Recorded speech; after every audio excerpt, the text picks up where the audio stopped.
Dengan penuh kerendahan hati, saya Eko Patrio menyampaikan permohonan maaf yang sedalam-dalamnya.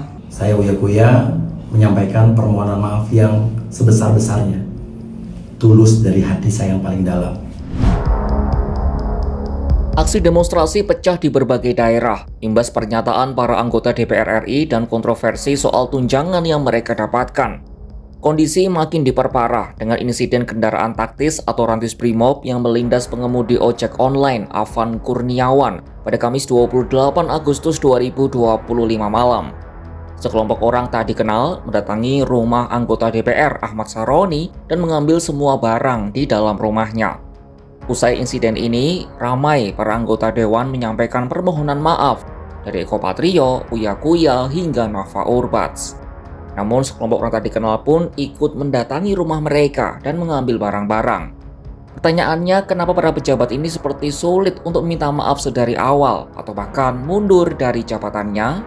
Simak jawabannya dalam video berikut.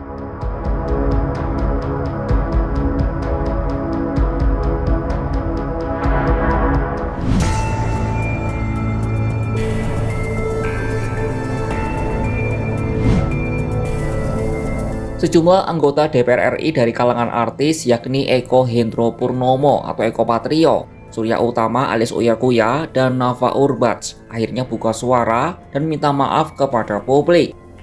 Permintaan maaf ini muncul setelah aksi demo memanas di berbagai kota di Indonesia. Hal itu tak lepas dari sejumlah sikap dan ucapan yang dianggap tidak pantas. Masyarakat menilai perilaku para wakil rakyat ini tidak mencerminkan empati di tengah kondisi bangsa yang sedang menghadapi banyak persoalan.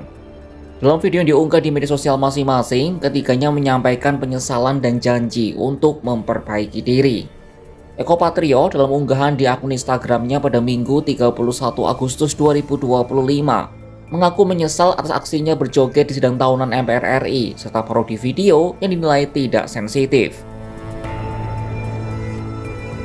Dengan penuh kerendahan hati, saya Eko Patrio menyampaikan permohonan maaf yang sedalam-dalamnya kepada masyarakat atas keresahan yang timbul akibat perbuatan yang saya lakukan. Unggahan itu terjadi usai sekelompok orang mendatangi dan mengambil barang-barang di rumah anggota DPR Ahmad Saroni. Permintaan maaf juga disampaikan Uya Kuya tak lama setelahnya. Ia mengaku berjanji akan lebih berhati-hati dalam bertindak dan berkomitmen serius menjalankan tugas sebagai wakil rakyat. Saya akan lebih berhati-hati lagi dalam bersikap, bertindak, bersungguh-sungguh untuk mewakili rakyat Indonesia sebagai anggota DPR RI. Beri saya kesempatan sekali lagi untuk berbuat lebih baik lagi, lebih maksimal lagi dibanding apa yang sudah saya lakukan selama ini. Di lain sisi, Nova Urbats menitikkan air mata ketika meminta maaf atas pernyataannya soal tunjangan rumah dewan yang memicu kemarahan publik. Pertanyaannya, kenapa para pejabat ini baru minta maaf setelah situasi memanas? Kenapa tidak di awal ketika api konflik belum membesar?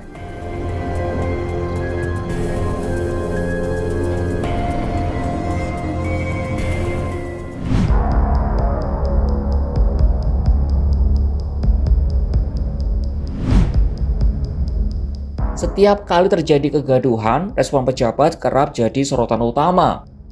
Sikap defensif atau pernyataan berbelit dari para pejabat alih-alih menenangkan situasi, malah dapat memperpanjang konflik. Padahal sebuah permintaan maaf yang disampaikan dengan legowo sejak awal diyakini bisa menjadi kunci meredam kemarahan publik sekaligus memulihkan kepercayaan. Sosiolog dari Universitas 11 Maret atau UNS Solo, Derajat Trikartono menilai ada berbagai keuntungan yang dapat diperoleh pejabat publik jika meminta maaf lebih awal. Sebaliknya, kalau permintaan maaf ini disampaikan terlalu lama, kesalahan justru bisa dilimpahkan ke semua pihak. Publik lalu menjadi marah dan mencari-cari siapa pihak yang bertanggung jawab terhadap protes yang terjadi. Ia mencontohkan soal polemik kenaikan tunjangan DPR. Menurutnya, jika masalah itu merupakan tanggung jawab pimpinan DPR, maka mereka harus mengambil langkah tegas, termasuk menghentikan kebijakan tersebut. Namun apabila kebijakan disetujui oleh Menteri Keuangan dan Presiden, maka pejabat terkait juga harus segera mengambil keputusan. Misalnya dengan mengalihkan fasilitas menjadi program yang bermanfaat bagi masyarakat. Lebih lanjut, sosiolog UNS itu menjelaskan meminta maaf memang bukan hal mudah bagi pejabat publik. Sebabnya permintaan maaf identik dengan mengakui kesalahan yang bisa berakibat pada konsekuensi politik maupun jabatan. Namun baginya, permintaan maaf bukanlah aib. Dalam kondisi serius, bentuk permintaan maaf bahkan bisa ditunjukkan dengan langkah konkret, misalnya dengan mengundurkan diri.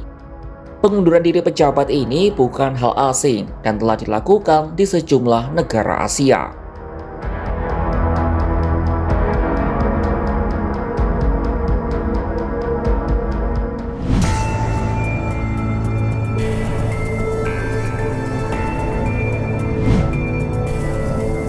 Ada beberapa negara di Asia yang pejabatnya memilih mundur setelah dinilai gagal menjalankan tugas atau menghadapi tekanan publik yang besar. Mundur dari jabatan seringkali menjadi langkah terakhir dalam menanggapi kritik atau ketidakpuasan yang meluas. Sejumlah pemimpin terpaksa menyerahkan jabatan karena kehilangan kepercayaan publik, yang lainnya sebagai bentuk tanggung jawab atas kegagalan mereka. Siapa saja contohnya?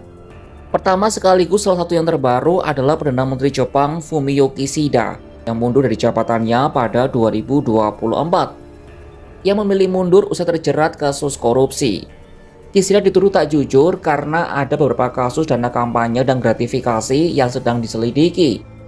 Tak cuma Fumio Kishida, PM Jepang lainnya Naoto Kan juga memutuskan mundur dari jabatannya pada tahun 2011. Berbeda dengan Kishida yang terjerat korupsi, alasan Naoto Kan mengundurkan diri adalah dukungan rakyat kepadanya yang semakin lemah.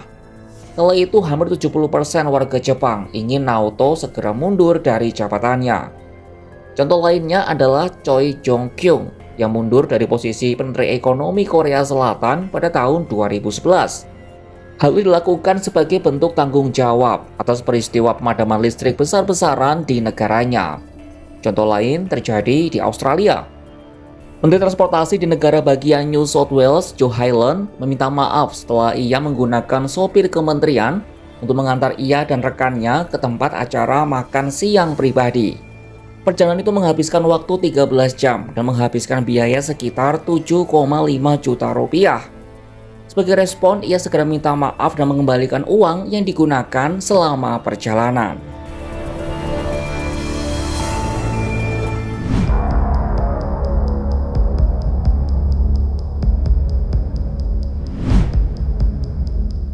Gelombang demonstrasi sempat memanas pada akhir Agustus 2025 dan diperkirakan belum sepenuhnya reda.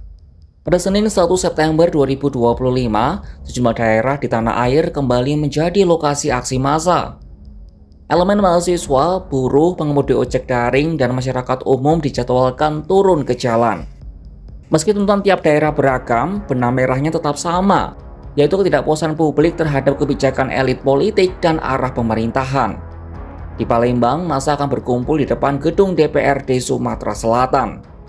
Peserta aksi berasal dari berbagai kelompok masyarakat sipil.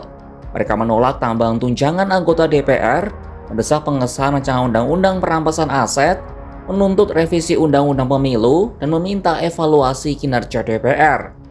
Unjuk rasa juga diperkirakan berlangsung di Yogyakarta, dengan kantor DPRD DIY disebut sebagai lokasi aksi. Dengan agenda demo yang tersebar di berbagai daerah, pemerintah daerah, aparat keamanan, hingga masyarakat luas diminta tetap waspada.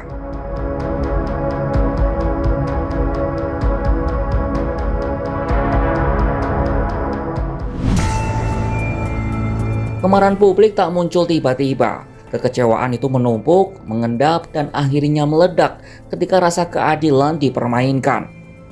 Para wakil rakyat baru sibuk merapikan kata maaf ketika suara massa sudah membahana.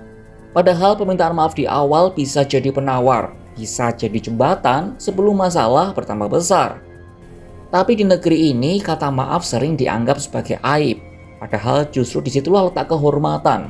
Berani mengaku salah, berani bertanggung jawab, bahkan bila perlu berani mundur. Karena pada akhirnya rakyat tak butuh pejabat yang jago berkilah, melainkan wakil yang jujur menjaga amanah. Saksikan kabar lainnya hanya di kanal YouTube Kompas.com.